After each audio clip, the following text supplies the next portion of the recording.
करते करेंगे, परेशान मत हो, थोड़ी सी देर की बात है। श्री सुखदेव जी समझा के कहने लगे कि हे राजन, जो 3 कन्याएं थी उनके विवाह किस किस के साथ हुए? आकुति का विवाह रुचि प्रजापति के साथ हुआ, देवहूति का विवाह करदम जी के साथ हुआ और प्रसूति का विवाह राजा दक्ष प्रजापति के साथ हुआ। इस प्रकार से ब्रह्मा जी ने सृष्टि को आगे बढ़ाया। श्री सुखदेव जी समझा के कहने लगे हैं कि हे राजन,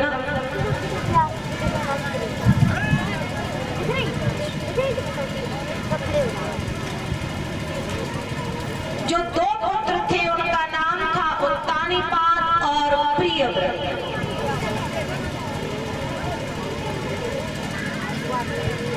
उत्तानीपाद और प्रियव्रत, तो प्रियव्रत का विवाह विश्वकर्मा की बेटी बहिष्मती के साथ।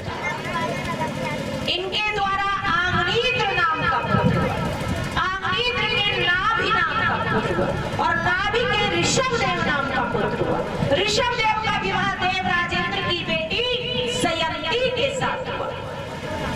इन्हीं ऋषभदेव द्वारा जैन धर्म चलाया गया। ऋषभदेव के एक पुत्र हुआ जिनका नाम था भरत। भरत ने कुछ दिनों तक गृहस्थी का पालन किया, उसके बाद मोक्ष को पाने के लिए वो पागलों की भांति भगवान के भजन में लीन रहने लगे। तो लोग उन्हें जड़ भरत के नाम से पुकारने लगे। कैसी हालत बना ली उन्होंने अपनी।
भगवान के भजन में जब लीन रहने लगे तो लोग उन्हें जड़ भरत के नाम से पुकारने लगे।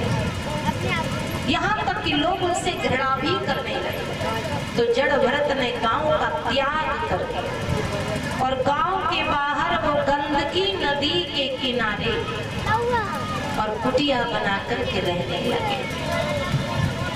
धीरे धीरे समय गुजरने लगा तो उसी नदी पर एक गर्भवती हिरनी जल पीने के लिए आई। तो देवयोग से उसी नदी पर एक शेर भी आ गया। शेर ने जैसे ही हिरनी को देखा तो छलांग लगा।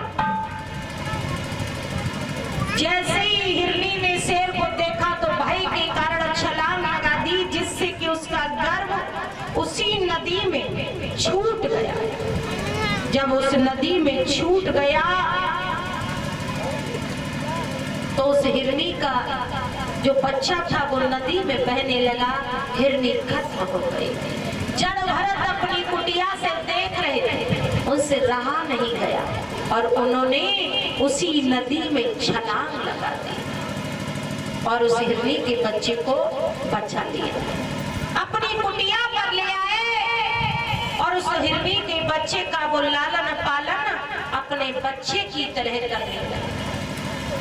उसके मोह इतनी बुरी तरह से फंस गए कि वो भगवान का भजन भी भूल गए। और मोह तो होता ही ऐसा। बाबा तुलसीदास जी ने मोह के बारे में लिखा भी है।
दुखों का कारण है मोह, और जहां मोह है वही कष्ट है।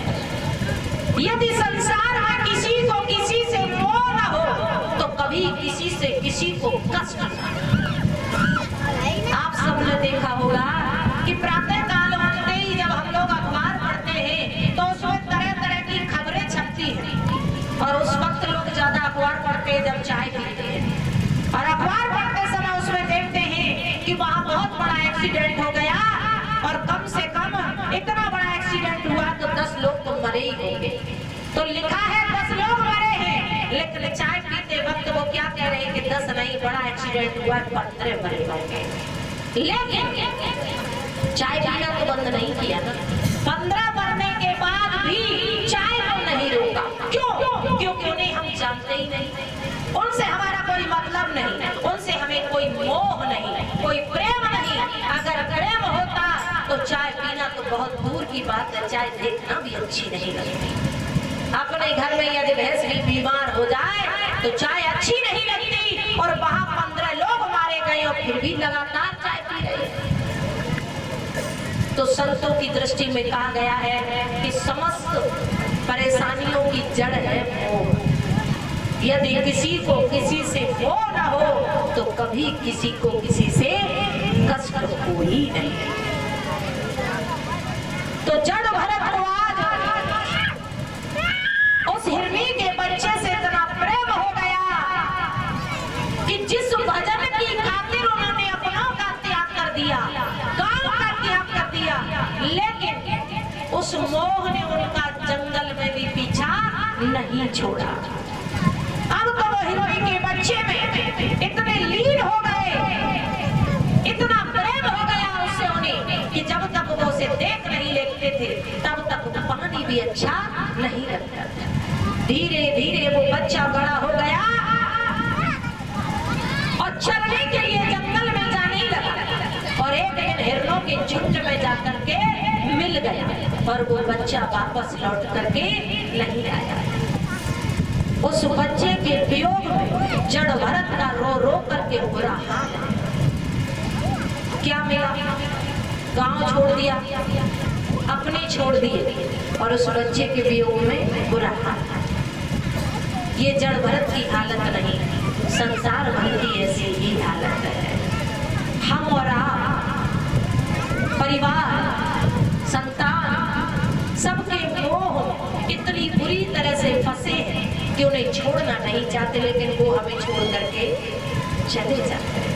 हम उन्हें नहीं छोड़ना चाहते, लेकिन वो तो हमें पल भर में छोड़ करके चले जाते हैं। जिस संतान के लिए हम दिनों रात एक कर देते, ईश्वर को भी भूल जाते हैं, याद नहीं करना चाहते, अपने सुख नहीं देखते और एक दिन वही बच्चे हमें इस तरह से छोड़ करके चले जाते हैं जैसे वो हमें जानते हैं। संसार भर के लोगों का यही हाल है।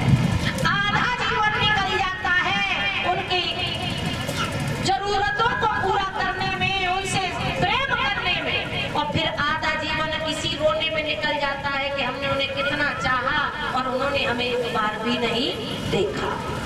तो न पहले सुख और न बाद में सुख।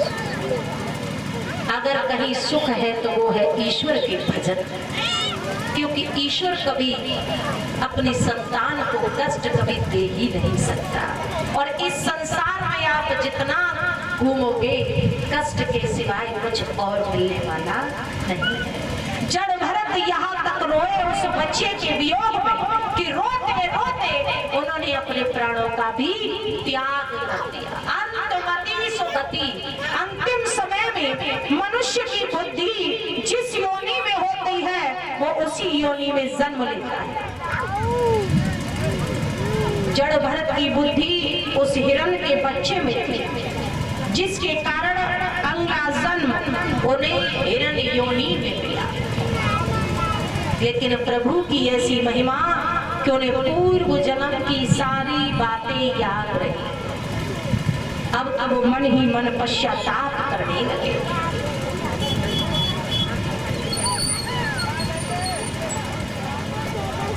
मन में पश्चाताप करने लगे कि हे प्रभु, यदि पिछले जन्म में हमने जरा भी आपका नाम लिया हो तो हमारा ये हिरण का शरीर इसी समय छूट जाएगा। और देखते ही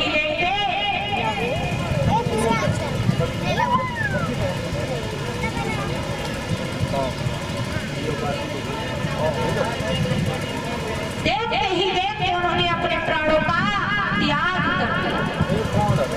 अगला जन्म उन्हें एक ब्राह्मण के घर में मिला। एक ब्राह्मण दो पत्नियां, पहली पत्नी के 9 पुत्र थे और दूसरी की ये जड़ भरत अकेले ही। वहां भी इन्हें पूर्व जन्म की सारी बातें याद रही और वहां भी इनका नाम जड़ भरत ही पड़ा। तो जड़ भरत विचार करने लगे कि हमने अपने कई जन्म यूं ही बर्बाद कर दिए हैं, अब ये जन्म हम बर्बाद नहीं करेंगे बल्कि प्रभु के चरणों में समर्पित करेंगे। तो घर का कोई भी कार्य नहीं करते, दिनों रात भगवान का भजन करते। तो जड़ भरत के 9 भाइयों ने कहा कि तुम दिनों रात भगवान का भजन करते हो, घर का कोई भी काम नहीं करते, जाओ आज खेतों पर चिड़िया रखा। जड़ भरत खेत पर पहुंच गए। जो चिड़िया उड़ जाए भाई खेत में पकड़ के बैठा ले और कहीं जाई खेत में खाओ, दूसरे खेत में मत जाओ। और काबू नहीं।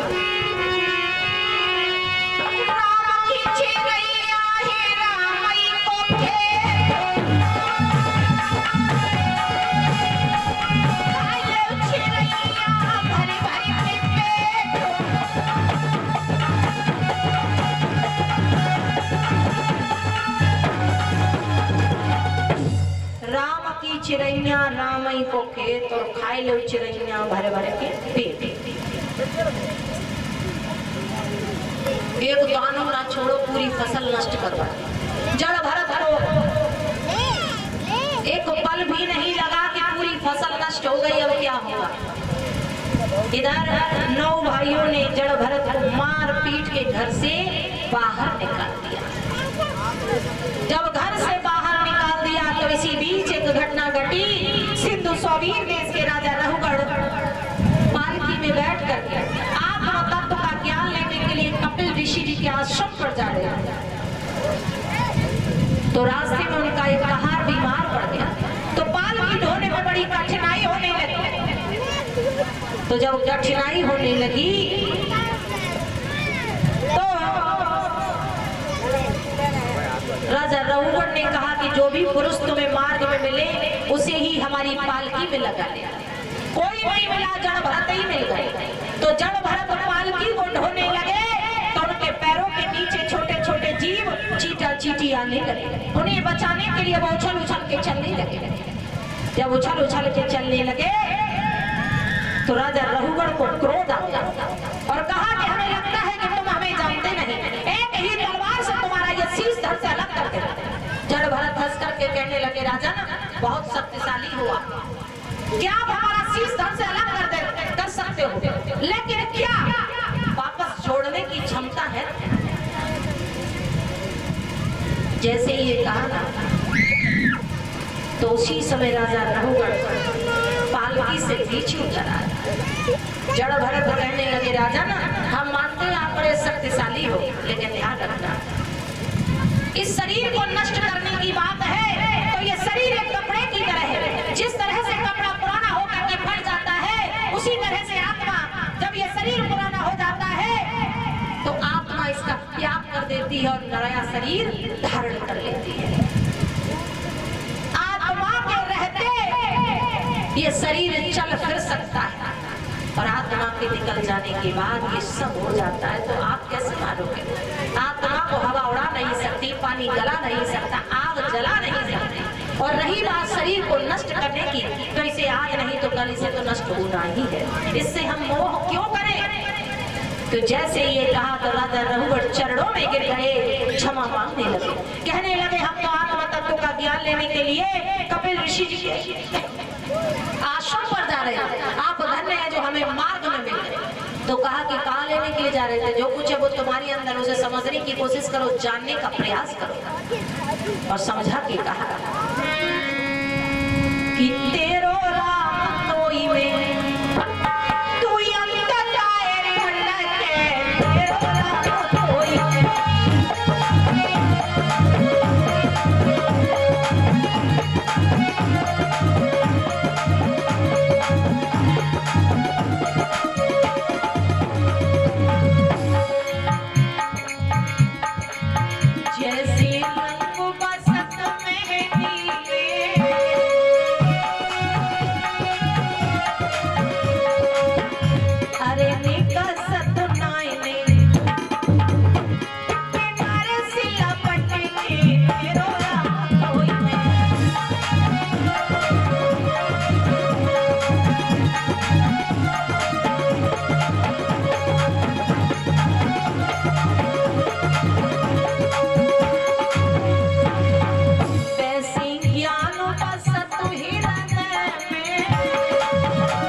आपको ज्ञान प्राप्त होगा। और बाबा तुलसीदास जी ने लिखा भी है, बिना गुरु भवति तरै न कोई। एक मूर्तिकार जब एक पत्थर को लाता है तो उसमें लगाता कुछ नहीं है। जो बेकार पत्थर होता है उसे